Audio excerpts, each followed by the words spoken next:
All right, let's jump right into this explainer. Look, with the cost of living skyrocketing, inflation doing its thing, and just general economic weirdness squeezing all of us, figuring out why we do what we do with our money has literally never been more important. Today, we're unpacking a really fascinating phenomenon. We're going to look at how four totally different generations of people, folks who grew up in completely different economic climates, somehow walked right into the exact same financial trap. We're breaking down the behavioral data, the cultural shifts, and honestly, by the end of this, you're probably going to see your own financial life staring right back at you. So, what do a 68-year-old and a 24-year-old actually have in common? Well, people usually assume they're just terrible with money, right? Or maybe they're just living way beyond their means because of greed. But that's not it at all. See, the people who fall into this specific trap are actually pretty careful. They budget, they check their accounts, they think before they swipe their cards. The real trap is way, way sneakier.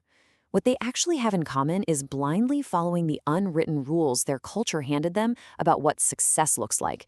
And they do it without ever stopping to ask, wait, does this actually make mathematical sense for my future? To show you what I mean, let's look at four case studies spanning 4 decades. We've got Robert, the boomer, Karen, representing Gen X, Marcus, our millennial, and Zoe from Gen Z. So 4 distinct people, completely different stages of life, navigating wildly different economies. One's got a house, one is crushing a high-income career, one is traveling debt-free, and the youngest is already in the investing game. And yet, every single one of them stepped right into the exact same snare. Keep a close eye on these profiles as we go, because I promise you, by the end of this explainer, you're going to know exactly which of their realities you're living in right now. Okay, so the absolute crucial piece of this whole puzzle is a concept called the arrival signal. Basically, at some point in every generation's story, the world around them decides what doing well is supposed to look like. And it just kind of seeps in, you know? It spreads through your friends, the media, the stuff your peers are constantly celebrating. The trap springs shut when you start subconsciously mirroring that exact version of success. When you can finally afford to live that life, you do it because, well, it feels like the natural, responsible next step. You think, I've made it. Let's start with part one, boomers and the house illusion. Take Robert. He grew up post-war, watching his parents rent their entire lives. Because of that, a house with a white picket fence, that became the ultimate signal that he had arrived. It was stability. It was status. So when he landed a solid job, he took out literally the biggest mortgage the bank would hand him. And yeah, sure enough, over the decades, his home appreciated 4 times in value. On paper, Robert is a wealthy guy. But here's the kicker. Today, at 68 years old, a massive 85% of his total net worth is locked up in that property. He is what we call house rich. His company restructured back in the 90s, meaning he's severely lacking the pension he actually needs to comfortably fund a 25-year retirement. His wealth is entirely trapped inside the 4 walls he lives in. Now, the home itself wasn't a bad investment. The trap was this deeply held belief that the home was the entire plan. For decades, Robert aggressively funded the signal of wealth, paying for the manicured garden, the costly kitchen extensions, just keeping up the appearance of having arrived. But quietly, he was severely underfunding the actual financial foundation underneath it all. He pretty much neglected liquid savings and the stock market because, well, he felt perfectly secure just looking at his house. The arrival was totally real, but the foundation holding it up, it had massive hidden cracks.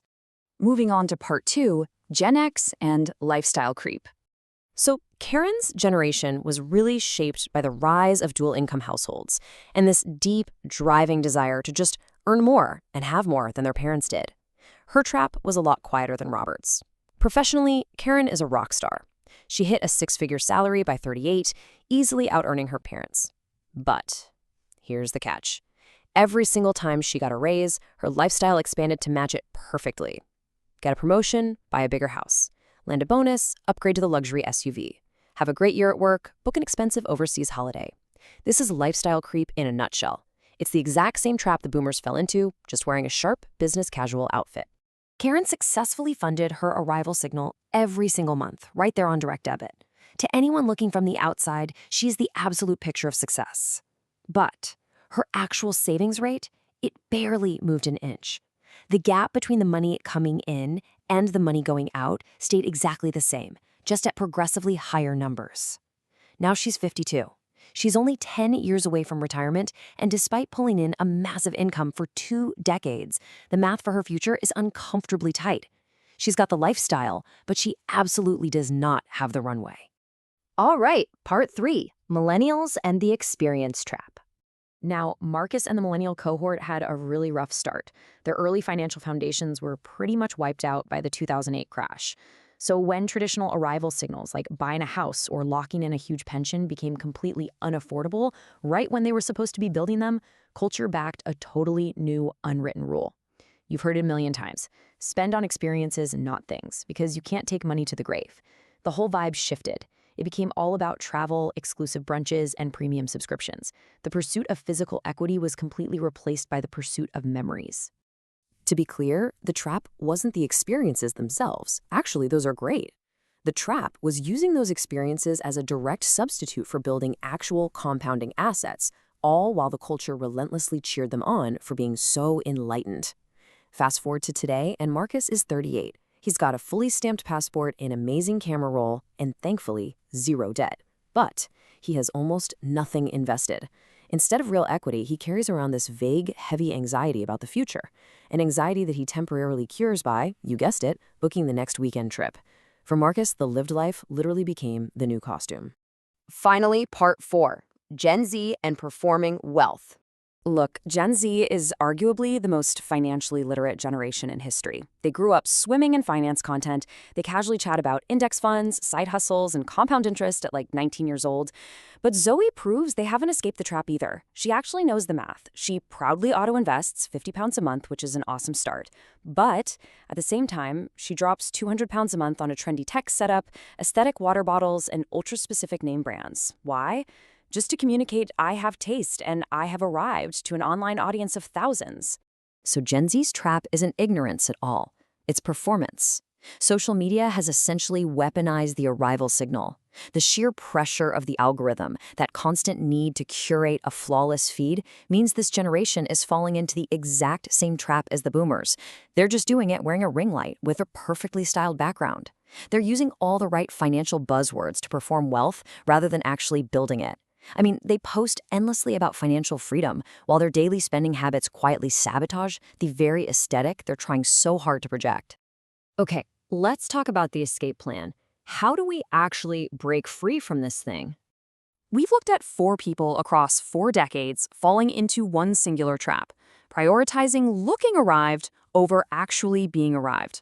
Now, the folks who managed to sidestep this trap, they all do the exact same 3 things to secure real financial freedom. Step 1, they separate the signal from the substance. They realize that looking wealthy and being wealthy are often complete opposites. Step 2, they consciously delay the costume. They drive the older car, they skip the aesthetic upgrades, or they pass on that insanely expensive weekend trip. And step 3, this is the big one, they take the difference in cash and they put it somewhere that actually compounds.